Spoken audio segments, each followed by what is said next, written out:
it can look different depending on who it is that is seeking services and for what they're seeking services. What are their therapeutic goals? However, I will say that for myself, in the work that I do as a mental health professional and music therapist, working with mental health issues throughout the lifespan, I encounter a lot of people who are dealing with anxiety. And so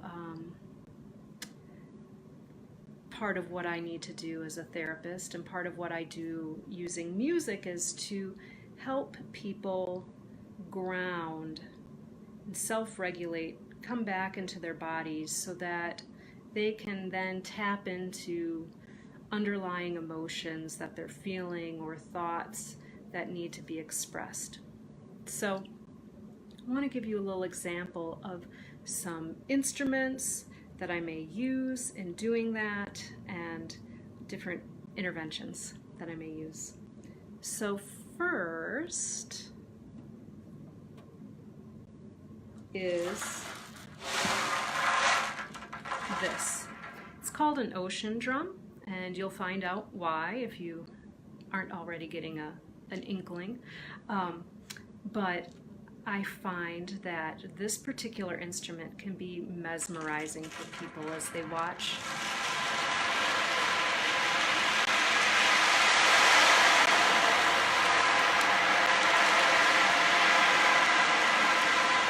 The beads moving as they listen to the sound. It can be a great little mindfulness exercise, a chance to just be here now. Another instrument that I may use in my work are, of course, drums, because they're easy to play, they're accessible to just about everybody, or could be modified or adapted to meet a person's particular needs if there were physical limitations.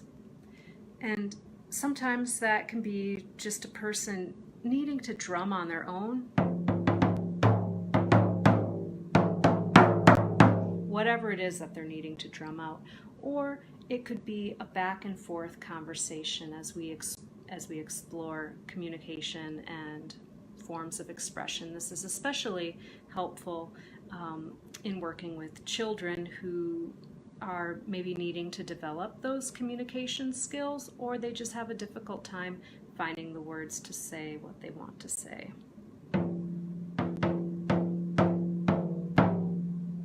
But also with a nice steady rhythm as a person gets into a groove, or maybe it's me drumming to help ground and center a person, they can become more relaxed, more embodied, more grounded, so that they're open to receiving the insights and awarenesses that they're seeking from therapy.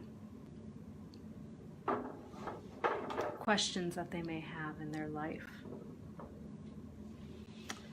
So then another instrument, which you may notice behind me, is a keyboard, and that can also be used in improvisation, solo improvisation, back and forth improvisation, again exploring communication, emotional expression, or it could be used in more like a lesson sense where a person is learning how to play a piece of music as a way to develop focus and attention, perseverance, resilience, all these great skills that we need in order to be a successful human being in this complicated world. So I'm going to sneak back there and give you a little sample. So like I said, improvising. Piano is pretty accessible as well. You could just play black keys, the black notes, or you could just play the white notes. And usually when I'm improvising with someone, I provide those sorts of parameters. If they're an experienced musician, they may want to play in a specific key signature, but it's not necessary to have a stellar understanding of music theory in order to benefit from improvising on the piano.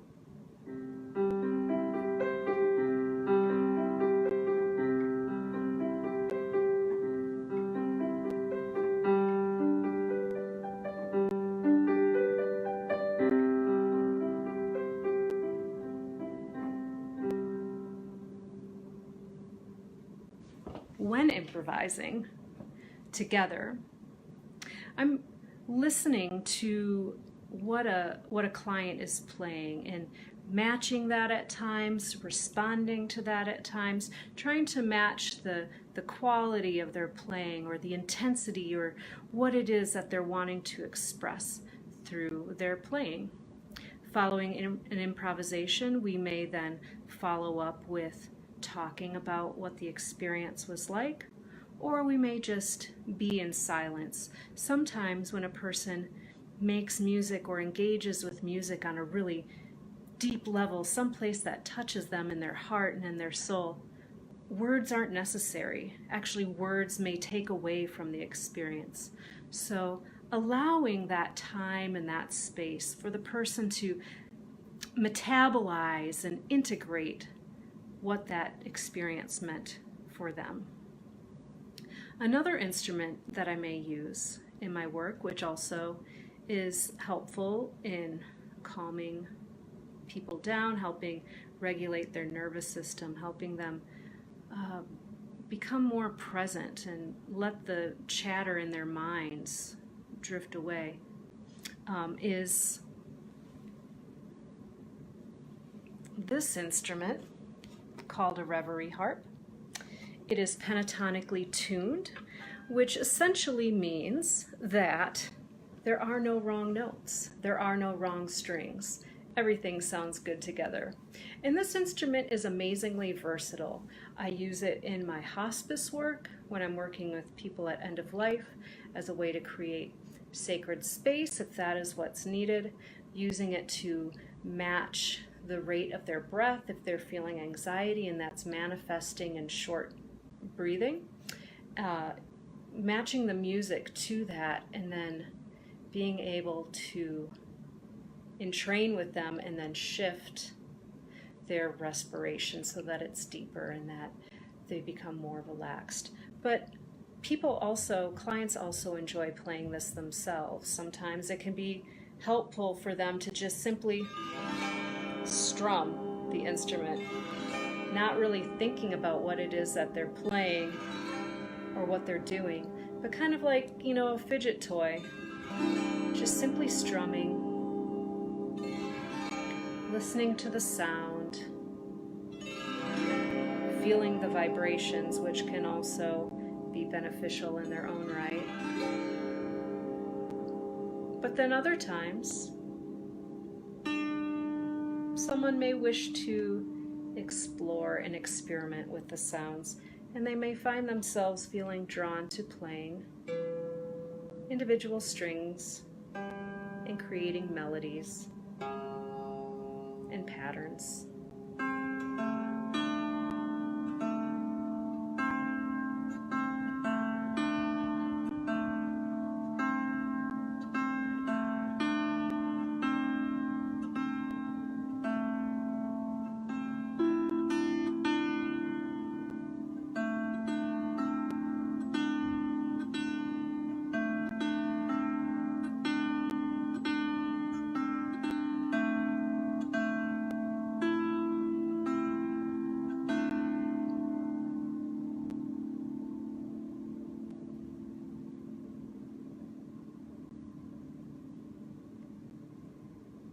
And you may be surprised to know that children, teens, adults, older adults enjoy playing this instrument. So it really doesn't have any age limitations.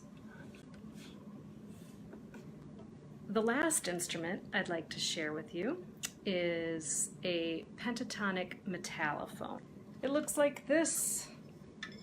This one is nice because it has the mallets attached.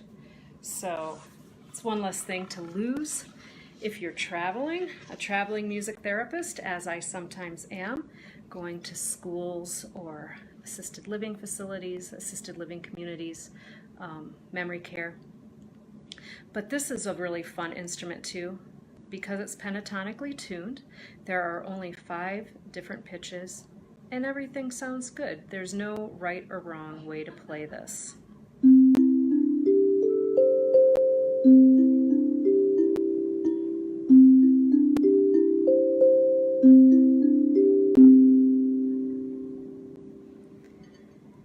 And because it's easy to play, easy to see, it can also be really versatile in different settings and with different people. Sometimes when I'm working with young children and they are feeling shy and they don't really yet feel like talking or feel like singing, even though their parents may say, oh, my child sings all the time and they're always creating songs. This, I have found, can be a transitional object, so to speak, where we can play back and forth on the metallophone, maybe start singing along with the melodies that we're creating, step by step, making it clear that this is a safe space to make music, helping calm down the nerves that the child may be experiencing of being with this new person and being asked to play something that, or make music in front of someone that they've never met before. Also, because it's easy to play and the tonal options are limited, it can also be a nice way to, again, begin exploring expression, personal expression. It's not too overwhelming, because sometimes the piano can be a little overwhelming when you have 88 keys. It's like, whoa, what do I play? Even with the white notes or black notes or specific parameters around it, it can still feel a little overwhelming for people. So the metallophone is a nice little option for that, because it's still melodic. You can explore different melodies and rhythms, but it's not as vast or overwhelming, or potentially overwhelming.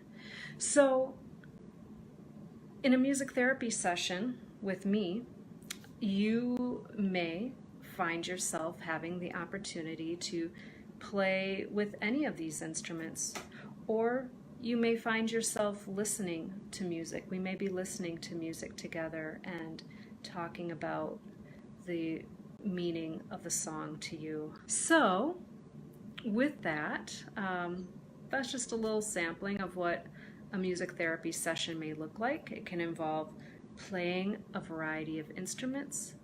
It could involve listening to music and talking about it. It could also involve silence and just simply being with each other as you work up the courage and the trust in me, trust in the music, to express yourself creatively and musically. I never pressure people to play and to make music, but it's always an option for when they're ready.